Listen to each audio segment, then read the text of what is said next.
गुरु प्यारी सात संगत जी, आप सभी को राधा स्वामी जी। सात संगत जी, जो भी संगत बाबा जी के घर का ध्यान रखती है या फिर सेवा पर जाती है, वह संगत के बारे में हमेशा ही बाबा जी को पता होता है। बाबा जी को तो वैसे अपनी सभी संगत के बारे में, हर सत्संगी के बारे में पता है, लेकिन जो कि सारे सेवादार होते हैं वे बाबा जी के थोड़े दिल के करीब होते हैं और बाबा जी सभी सेवादारों से बहुत ही प्यार करते हैं।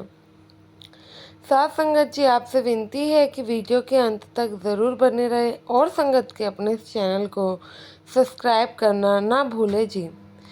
साथ संगत जी, एक बार की बात है, एक बीवी जो कि 75 साल की थी, वह अपने घर की जिम्मेवारियों से मुक्त होकर डेरे में ही रहा करती थी। यह बीवी वहीं पर रहकर सेवा किया करती थी और बहुत ही कम ऐसा होता था तीज त्योहार पर यह बीवी अपने घर जाया करे। साथ संगत जी, अब उन बीवी की भी उम्र हो चली थी, जिसके कारण उस बीवी का शरीर काम नहीं करता था। वह अब बीमार रहने लगी थी। साथ संगत जी, एक दिन की बात है, ऐसे ही उन अम्मा को एक सेवादार ने आके बोल दिया कि अम्मा, अब आप बीमार रहती हो, क्यों ना अब ऐसा हो कि आप सेवा से छुट्टी ले लो और अपना जो बाकी का जीवन है वह बस आराम करने में बिताएं, क्योंकि आपका शरीर अब ज़्यादा काम नहीं करता है। साथ संगत जी, वह जो सेवादार भाई था वह बीवी को समझाता है और कहता है कि अम्मा, क्यों ना आप बाकी का जीवन अब भजन सिमरन और आराम करने में ही करें। आपने पूरा उम्र भर डेरे की सेवा की है और डेरे को ही अपना घर मानकर यहीं पे डेरे के सारे काम करते आए हो। डेरे का अपने घर की तरह ही बिल्कुल ख्याल रखा है। अब आपका भी समय हो चला है कि अब आप भी इन सब से मुक्त होकर अपने घर वालों के साथ समय बिताएं और बाकी अपने भजन सिमरन पर भी ध्यान दें। साथ संगत जी, वह जो बीवी थी वह काफ़ी नाम की कमाई वाली थी और जो अक्सर सत्संगी नाम की कमाई वाले होते हैं, उन्हें अपने आने वाली घटना के बारे में आसानी से ही पता लग जाता है। जब यह बीवी इस भाई के मुख से यह सब सुनती है तो थोड़ी चिंता में पड़ जाती है और कहती है कि बेटा, बात तो तुम सही कह रहे हो। और फिर वह काफ़ी सोच विचार करती है और अगले दिन वह बाबा जी को मिलने का संदेशा भी पहुंचाती है। इधर ये जो सेवादार बीवी से ये बातें कह रहा था, उधर वह बात वह बाबा जी से भी जाकर कह देता है। जब यह बात सारी बाबा जी को पता लगती है तो बाबा जी उस सेवादार भाई पर गुस्सा होते हैं। कहते हैं कि यह बिल्कुल गलत बात है। वह अम्मा ने सारा जीवन डेरे का ख्याल रखा है, डेरे में सेवा की है। अब जब उनकी सेवा का समय आया है, तुम उनसे ये सब बातें कह रहे हो, तुम उनसे घर जाने के लिए कह रहे हो। यह बात उनको बहुत ही ज़्यादा बुरी लगी होगी। साथ संगत जी, इधर बाबा जी के पास उस अम्मा जी का संदेशा आता है तो बाबा जी उस अम्मा के पास मिलने जाते हैं। बाबा जी जब अम्मा के पास डेरे पहुंचते हैं तो वह उस सेवादार भाई की तरफ से अम्मा से माफ़ी मांगते हैं, लेकिन अम्मा कहती हैं कि सद्गुरु जी, अब मेरे चोले छोड़ने का टाइम आ चुका है। अब मैं बाकी का जो समय है अपने घर वालों के साथ बिताना चाहती हूँ, क्योंकि मैं चाहती हूँ कि जहाँ मैं शादी करके आई थी वहीं से मैं जाऊँ, वहीं से मैं विदाई लूँ। बाबा जी कहते हैं कि माई, तुम किसी बात की फिक्र मत करो, तुम डेरे में ही रह सकती हो, डेरे वाले तुम्हारा ख्याल अच्छे से रखेंगे। अब आपने डेरे को ही अपना घर माना है तो हम लोगों का भी फ़र्ज बनता है कि हम भी अपने फ़र्ज निभाएं और आपका अच्छे से ख्याल रखें, जिस तरीके से आपने उम्र भर डेरे का ख्याल रखा है।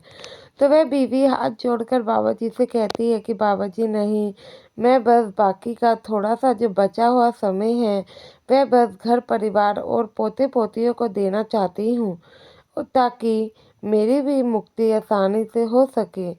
फिर वह माई कहती हैं कि बाबा जी, मैं आपसे हाथ जोड़ के बस एक ही विनती करती हूँ, या आप इसे मेरी अरदास समझ सकते हैं। तो बाबा जी पूछते हैं कि बताइए माई, आप क्या कहना चाहती हैं। वह अम्मा कहती हैं कि बाबा जी, जब भी मैं इस दुनिया से जाऊँ, चोला छोड़ूँ, आप मेरे अंतिम समय में, मेरी अंतिम यात्रा में क्या मेरे साथ होंगे और क्या मुझे लेने आप ही आएंगे।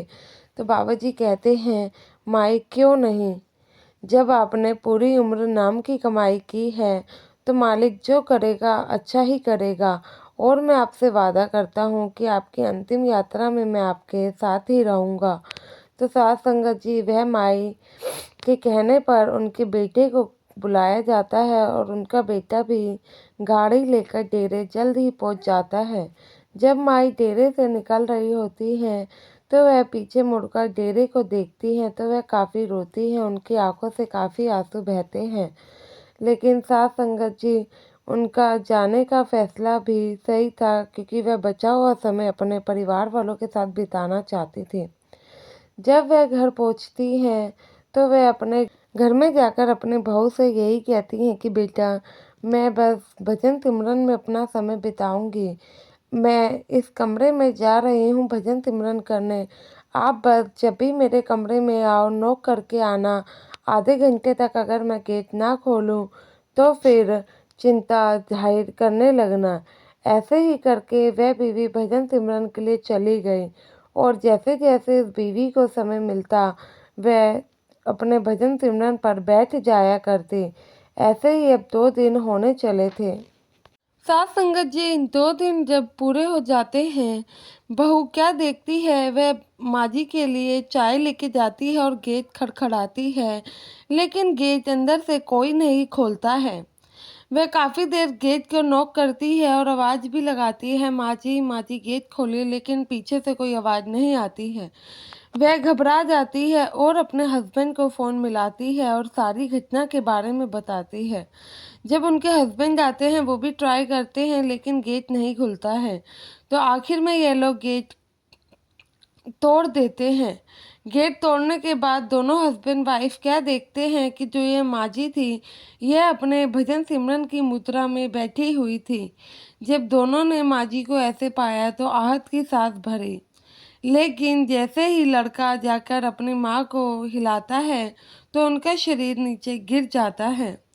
जब वे नीचे गिरती हैं तो वह समझ जाता है कि माँ अब इस दुनिया में नहीं रही हैं। भजन सिमरन पर बैठे बैठे ही माँ ने अपना चोला छोड़ दिया है। फिर सभी रिश्तेदारों को फ़ोन किया जाता है और बाबा जी तक भी ये खबर पहुँचाई जाती है। जब बाबा जी तक ये खबर पहुँचती है तो उस समय बाबा जी का कहीं सत्संग होना था, लेकिन बाबा जी वो सत्संग कैंसिल करके इस बीवी के यहाँ पर आने के लिए निकल जाते हैं। यह देखकर सभी सेवादार बोलते हैं कि बाबा जी सत्संग कैंसिल करेंगे तो संगत काफ़ी परेशान हो जाएगी। तो फिर बाबा जी कहते हैं कि बेटा, उस माई ने डेरे को इतने साल दिए और आखिर में जो उसने मुझसे वादा लिया है, तो मेरे लिए पहले वो वादा निभाना बहुत जरूरी है। जैसे ही वहाँ पर सभी रिश्तेदारों को पता लगता है कि बाबा जी इस बीवी की अंतिम यात्रा में आ रहे हैं, तो सभी रिश्तेदारों में खुशी का माहौल फैल जाता है, क्योंकि साथ संगत जी बाबा जी कहीं पर भी जाते हैं तो संगत बड़ी ही खुश हो जाती है। तो वहाँ पर भी सभी रिश्तेदार खुश थे। जब बाबा जी वहाँ पर पहुँचे तो उनके बेटे ने बाबा जी से राधा स्वामी कही और बाकी के रिश्तेदार ने भी राधा स्वामी कही। तो बाबा जी फिर उस माई की अंतिम यात्रा में शामिल होते हैं और उसके बाद ही वहाँ से आते हैं। साथ संगत जी, गुरु तो हमेशा ही अपना वादा निभाते हैं, लेकिन हम लोग ही हैं जो कि गुरु से किया हुआ वादा कभी भी नहीं निभा पाते हैं और हमेशा ही इस चीज़ से चूक जाते हैं। तो साथ संगत जी, हमें भी हमेशा ही अपने सदगुरु की बात को सराखों पर रखना चाहिए। साथ संगत जी, अब आपसे समय है विदा लेने का। मिलेंगे आपसे अपने अगली वीडियो में। जब तक के लिए वीडियो कमेंट में राधा स्वामी लिखना ना भूलें और संगत के अपने इस चैनल से को सब्सक्राइब जरूर करें जी।